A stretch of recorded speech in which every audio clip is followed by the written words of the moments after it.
अब हम उद्धव प्रसंग का 5वां पद पढ़ेंगे। चलिए देखा जाए। चिंतामणि मंजुल पावारी धूरी धारनी में, कांचे मन मुकुर सुधारी रखिबे कहो। कहे रत्नाकर वियोग आगि सारन को, उद्धव हाय हमको बेयारी भखिबे कहो। रूप रसहीन जाहि निपट निरूपी चुकी, ताको रूप ध्याइबो और रस चखिबे कहो। एते बड़े विश्व माही हेरे हूँ न पैहो जाही, ताही त्रिकुटी में नए मुंदी रखिबे कहो। इस पद में गोपियों के द्वारा योग साधना को निरर्थक सिद्ध किया है। यानी कि गोपियों के द्वारा ये जो उद्धव के द्वारा योग साधना बताया गया था उसको निरर्थक सिद्ध किया गया है और श्री कृष्ण के भक्ति को ही सर्वोपरि माना गया है। ठीक है, चलिए अब हम इसके शब्दार्थ को देखते हुए व्याख्या पर ध्यान देंगे। इसमें कह रहे हैं रत्नाकर जी की चिंतामणि मंजुल पावारी धूरी धारनी में, अर्थात गोपियाँ कह रही हैं कि हे उद्धव आप सुंदर, मंजुल का अर्थ होता है सुंदर, चिंतामणि, चिंतामणि कहा गया भगवान श्री कृष्ण को। ठीक है, पंवारी का मतलब होता है फेंक देना, धारण का अर्थ होता है धारण करना, धूल का अर्थ है धूल। कह रही हैं गोपियाँ कि हे उद्धव आप सुंदर चिंतामणि अर्थात भगवान श्री कृष्ण की भक्ति को धूल की धाराओं का तात्पर्य भस्म रमाने से है। तो कह रही हैं कि आप सुंदर चिंतामणि श्री कृष्ण के श्री चिंतामणि को धूल की धाराओं में फेंकने के लिए कह रहे हैं। और नीचे कहा गया है कांच मन मुकुर सुधारी रखिबे कहो। कांच माने होता है शीशा, मन माने मन और मुकुर का अर्थ है दर्पण। ठीक है, तो इसमें कह रही हैं गोपियाँ कि मन रूपी कांच के दर्पण को संभालने के लिए कह रहे हैं। सुधारी का अर्थ होता है संजो कर रखना। रखिबो कहा गया यानी कि रखना, सुधार यानी कि संजो कर रखना, सेफ रखना कह सकते हो, संभाल कर रखना। फिर नीचे कह रहे हैं कि कहे रत्नाकर वियोग आगि सारन को। सारन का अर्थ होता है बुझाना।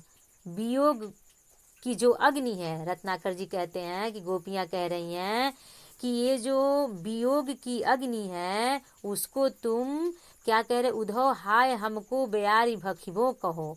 अर्थात बेयार का मतलब होता है हवा, भखिबो का अर्थ है खाना या भक्षण करना। तो वो कह रही हैं कि आप वियोग की अग्नि को बुझाने के लिए हमें वायु को भक्षण करने के लिए कह रहे हैं। वायु को भक्षण का मतलब प्राणायाम करना, यानी कि कहने का तात्पर्य ये है कि जिस प्रकार वायु के संपर्क से अग्नि नहीं बुझती अपितु और भड़क जाती है, यानी कि और बढ़ जाती है, उसी प्रकार प्राणायाम करने से वियोग की आग शांत नहीं होगी बल्कि और बढ़ जाएगी। कैसा वियोग? भगवान श्री कृष्ण के से बिछड़ने का वियोग। ठीक है, तो वही कह रही हैं। फिर नीचे कहा गया है कि रसहीन, रूप रसहीन यानी कि रूप से हीन, रस से हीन, जाहि निपट निरूपी यानी कि निरूपण किया गया है। निपट मतलब होता है नितांत, जिसका नितांत निरूपण किया गया है, समर्थन किया गया है कि वह परम ब्रह्म कैसा है, रूपहीन है, रंगहीन है और रसहीन है, इसका कोई रूप रंग नहीं है, कोई आकार नहीं है, यह सिद्ध हो चुका है। लेकिन फिर भी आप कह रहे हैं कि मैं उस ब्रह्म की उपासना करूं। ताको रूप ध्याइबो और रस चखिबे कहो। और कह रहे हैं कि मैं ध्याइबो का मतलब ध्यान लगाऊं, चखिबो का मतलब प्राप्त करूं, रस स्वादन करूं। तो यहाँ पर कह रही हैं गोपियाँ कि आप भी जानते हैं, अर्थात आप सिद्ध कर चुके हैं कि यह जो ब्रह्म है वो रूप रहित है, उसका कोई रूप नहीं है, रस रसहीन है, उसका कोई आनंद नहीं है, उसी के रूप का ध्यान करने की बात कर रहे हैं, उसके रसास्वादन के लिए कह रहे हैं। अर्थात एक ओर तो आप यह कहते हैं कि ब्रह्म निराकार है, रसहीन है, और दूसरी ओर आप उसके रूप का ध्यान करने को कह रहे हैं, उसका आस्वादन करने को कह रहे हैं। इन दोनों बातों में आखिर क्या साम्य है, यानी इसका क्या तात्पर्य है? इतने बड़े, फिर नीचे कहा गया है कि एते बड़े विश्व माही हेरो हूँ न पहे जाही। इतने बड़े विश्व में, विश्व यानी संसार में, इतने बड़े संसार में खोजने पर भी जिसे नहीं पाया जा सकता, उसे आप क्या कह रहे हैं? ताही त्रिकुटी में नैन मूंदी रखिबे कहो। ताही यानी उसे, त्रिकुटी, त्रिकुटी यानी जो होता है दोनों भौहें के बीच का स्थान, यानी कि जहाँ बिंदी लगाया जाता है। तो इतने त्रिकुटी चक्र में, यानी कि इतने छोटे स्थान में आप उस परम ब्रह्म को रखने के लिए कह रहे हैं जो विश्व में व्याप्त है और उसको खोजना असंभव है। ये कैसी बात कर रहे हैं?